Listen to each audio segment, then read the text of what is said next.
teman-teman, bersama Chandra di sini, dan di sini saya berada di lahan bawang merah. Bisa di-shoot, Mas.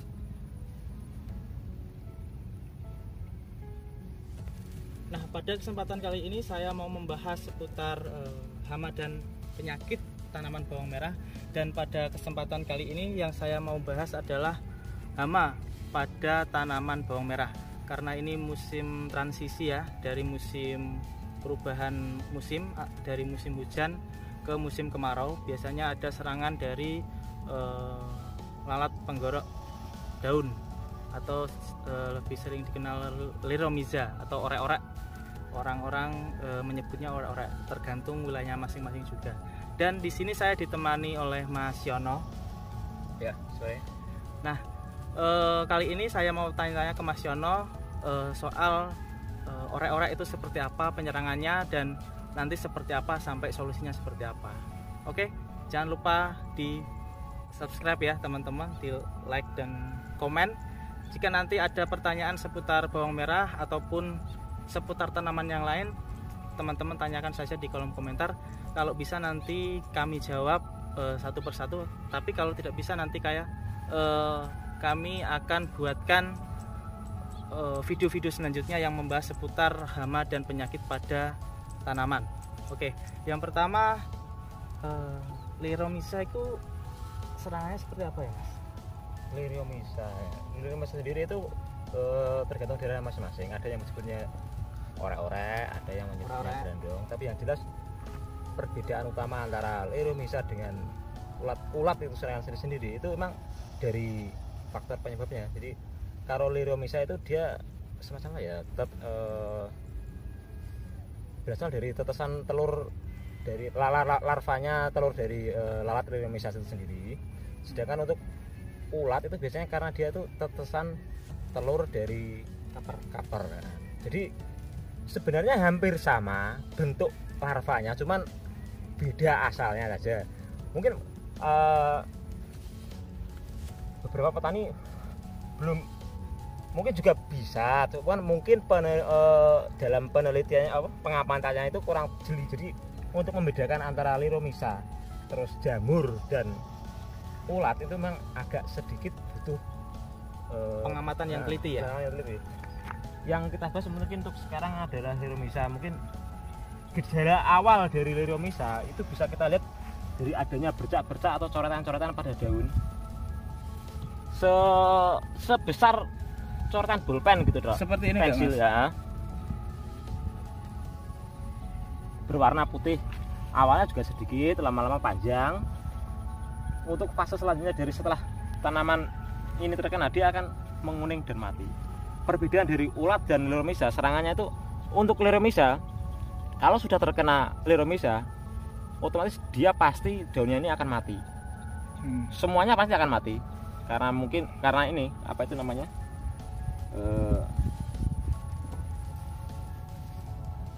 Jaringan dari daun ini sudah putus. Berbeda dengan ulat, Liromyza ini semua terputus. Ini mungkin di larva Liromyzanya, tapi kebetulan karena sudah terkena pestisida yang sesuai, dia sudah mati. Yang jelas kalau daun sudah terkena penggorok daun atau Liromyza atau orek-orek atau grandong, saya pastikan tinggal nunggu hari, semuanya pasti akan menguning dan mati. Apa itu namanya ya? Pengamatan yang agak lebih teliti untuk mengamati adanya gejala Liromyza, karena kadang-kadang petani agak samar antara Liromyza terus jamur dan ulat. Jadi kadang daun mulai menguning itu dikira mereka jamur, padahal sebenarnya awalnya itu Liromyza, adanya coretan-coretan seperti ini tadi. Akhirnya ya itu salah penanganan. Nah, Mas, kalau misalkan Liromyza itu sendiri itu menyerang di cuaca yang seperti apa? Liromyza sendiri itu sebenarnya seperti apa juga, karena alam sekarang itu udah aneh ya. Emang biasanya di transisi antara musim penghujan dan musim kemarau, kemudian kemarau yang panjang terus nggak ada hujan, cuman ada kayak apa ya, kayak mendung-mendung, cuaca yang agak gimana gitu, biasanya dia ada. Dan Leromisa itu biasanya beberapa tanaman enggak cuma bawang merah, kayak yang seneng yang ada biasanya ada itu kacang-kacangan, melon, semangka itu pasti ada. Terus berarti dampak dari Leromisa itu dapat menyebabkan daunnya menguning semua ya Mas? Iya. Efeknya mati daunnya tersebut. Untuk stadium yang lebih lanjutnya dia bisa menguning mati begini.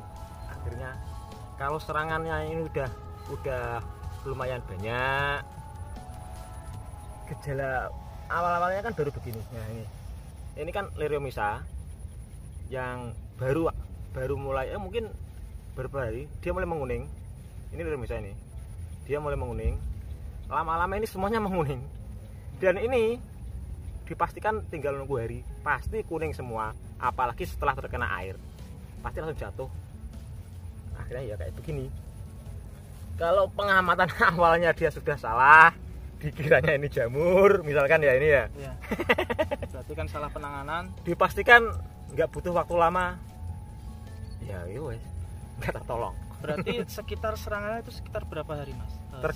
Tergantung cuaca dan kecermatan dan ketelitian si petani sendiri. Kalau si petani itu nggak jeli, nggak tahu, karena emang Leromisa kan di awalnya cuman coretan dikit gitu loh, coretan putih gitu, sedikit, bahkan kadang dipangkal gitu, cuman sedikit. Mereka nggak tahu-taunya kuning, dilihatnya kuning mungkin dikira jamur, dispray obat jamur, nggak apa-apa, ternyata Leromisa. Kebanyakan ketahuannya sudah lumayan parah. Jadi paling cepat itu serangannya berapa hari? Paling cepat sampai kuning semua itu butuh waktu berapa? 1 minggu bisa kelar. Paling parah nih kok 1 minggu bisa habis. Bisa habis. Berarti cepat ya Mas? Lumayan, tergantung cuaca dan ketelitian si petani sendiri. Berarti cuacanya semakin lembab, hujan membantu lebih cepat. Kalau misalkan udah kena Leromisa kayak ini tadi, terus dia terkena air, ini kan tadi kan udah tergorok bagian dalamnya ini. Ya. Ini kan kalau bahasa saya ya, ini ototnya kan udah nggak ada kalau manusia. Ini kena air pasti jatuh, akhirnya ya jatuh mati. Cuma nunggu waktu, kalau kena air ya cepat jatuhnya, kalau nggak kena air ya rada lama sedikit jatuhnya daunnya ini, kuningnya. Tapi dapat dipastikan kalau sudah ada bercak atau garis itu sudah terkena dan pasti menguning ya? Pasti menguning. Dia berbeda dengan ulat. Kalau ulat misalkan ini terkena ulat, ya ini dipotong, ini ntar dia bisa tunggu tunas baru. Nah, kalau sudah terkena Leromisa kayak begini sampai bawah nggak bisa mati, nggak bisa tunggu tunas baru. Kalaupun ada tunas baru ya baru di sampingnya lagi pasti mati. Yang ini pasti mati, tinggal nunggu waktu. Nah, untuk cara pencegahannya seperti apa? Cara pencegahan sendiri ya tadi pencermatan si petani dalam mengamati hama di tanaman mereka, dan juga kalau sudah ada gejala sedikit pestisida bisa. Pestisida. Tapi yang jelas pestisida itu tidak bisa mematikan. Yang kalau lebih pasti itu pengamatan si petani sendiri. Pokoknya si petani sendiri yang utama. Kalau saya sih ya. Berarti kalau pestisida itu arahnya ke apa? Banyak orang yang menggunakan beberapa pestisida dengan bahan aktif yang berbeda-beda, tergantung di wilayah mereka itu yang pas apa. Karena beda daerah, beda tempat, itu pasti pestisida yang efektif itu berbeda-beda. Penggunaan pestisida dalam jangka waktu yang panjang dan lama dengan cuma satu bahan aktif, saya pastikan akan mengalami resisten dari penyakit dari tanaman itu sendiri. Berarti Leromisa ini kan tergolong hama, jadi yang dipakai itu insektisida ya? Insektisida yang arahnya itu ditujukan ke lalat tadi ya, lalat penggorok atau lalat Leromisa itu. Berarti salah satu itu dengan menggunakan insektisida yang sistemik ya Mas, yang memiliki daya lindung dan tidak terus menerus dengan yang jelas itu. Ada beberapa bahan aktif yang untuk di daerah saya, entah untuk daerah yang lain, karena kita juga enggak seperti yang saya katakan tadi, beda daerah pasti beda. Ada beberapa aktif yang lumayan efektif untuk sekedar mengendalikan si liromiza ini. Abamectin lumayan bagus untuk mencegah si lalatnya tadi. Kemudian siromanzim itu kalau yang saya tahu trigat. Kemudian untuk daerah saya yang sekarang ini agak lumayan efektif, siantraniliprol. Dia cukup efektif untuk mengendalikan liromiza. Siantraniliprol bisa kita dapatkan dari beberapa merek kayak Verimax, Presa. Ya, kebetulan daerah saya itu Presa. Kemudian juga ada Minekto ini juga sama. Ini dua Minekto dan Presa ini bahan aktifnya sama, siantraniliprol, tinggal yang mana yang petani suka. Yang jelas dua merek ini berbahan aktif siantraniliprol yang sudah saya rasakan sendiri cukup bisa untuk mengendalikan si lalat liromiza tadi. Tapi itu tadi ya, kalaupun dia sudah terkena pestisida dan akhirnya larva dari si lalat liromiza tadi di dalam sudah mati, tetap akan mati, nggak akan bisa tumbuh baru, enggak. Walaupun si larvanya sudah mati, cuman itu tadi dia cuma mengendalikan dan meminimalisir dari penularan si liromiza tadi. Berarti intinya penggunaan pestisida ataupun insektisida ini hanya digunakan untuk mencegah supaya yang belum kena garis tadi itu tidak terserang ya. Yeah. Berarti untuk yang sudah terserang tidak bisa tertolong ya. Iya, tidak tertolong. Ataupun yang sudah ada garis bercak-bercaknya pasti akan menguning. Jadi kalaupun Bapak Ibu yang mau menggunakan insektisida untuk mengendalikan lalat liromiza itu hanya digunakan untuk mencegah supaya tidak tertular ataupun tidak ada penyebaran dari lalat itu. Jadi sebisa mungkin diamati ketika ada gejala di awal ya. Iya. Ini yang tadi, jangan menggunakan pestisida dengan satu bahan aktif yang terlalu lama dan terus-terusan. Misalkan ya dia menggunakan siantraniliprol misalkan, mungkin untuk hari selanjutnya bisa di rolling dengan abamectin atau misalkan dengan siromanzim tadi. Jadi jangan terlalu terus, wah saya sudah cocok dengan siantraniliprol terus digenjot terus siantraniliprol, lama-lama juga dia resisten karena dia juga makhluk hidup, bisa beradaptasi dengan lingkungan. Nah, untuk Presa itu pakai dosisnya berapa? Di kisaran antara 30 mili kalau di kami. Mungkin nggak tahu kalau rekomendasi dari perusahaan sendiri juga kurang tahu. Cuman kalau dari saya pribadi sekitar 30 mili. Kalaupun baru ada gejala sedikit kita bisa pakai 25 mili. Kalau kita kelihatan udah lumayan banyak 30 mili. Dan bisa rolling dengan bahan aktif yang lain. Oke, jadi seperti itu teman-teman.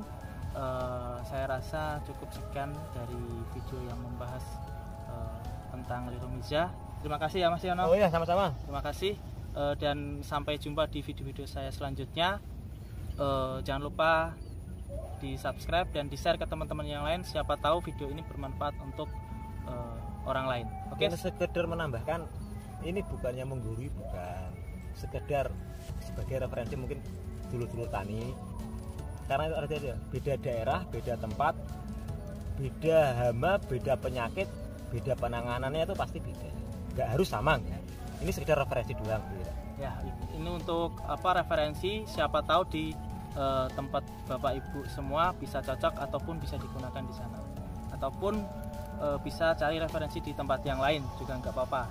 Jadi ini hanya untuk referensi, siapa tahu cocok digunakan di tempat Bapak Ibu semua. Oke, sekian, terima kasih.